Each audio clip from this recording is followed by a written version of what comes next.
Oke, selamat malam semuanya.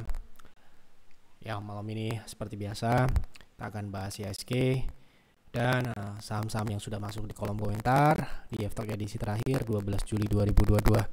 Malam ini kita akan bahas kelanjutan terkait IHSG yang mengalami penurunan dan banyak yang bertanya atau berkonsultasi terkait potensi apa yang akan terjadi apabila suku bunga ya Bank Indonesia dinaikkan di bulan ini gitu ya. Nah, ini tentu saja pasti berpengaruh ke market kita, yaitu di IHSG dan saham-saham ya mayoritas saham gitu ya. Nah, kita perlu bagaimana sih mengantisipasinya? Ya mungkin sebenarnya kita sudah mengantisipasinya sejak beberapa bulan yang lalu. Dalam posisi saat ini pun kita sangat siap ya, terutama di PTR, PIR dan PIR semuanya sudah siap apabila IHSG terjadi penurunan. Nah, ini bagi Bapak Ibu yang mungkin belum siap, nanti kita akan berikan bagaimana kira-kira skenario terburuk yang bisa terjadi apabila BI menaikkan suku bunga mengikuti tren yang sedang terjadi secara global gitu ya.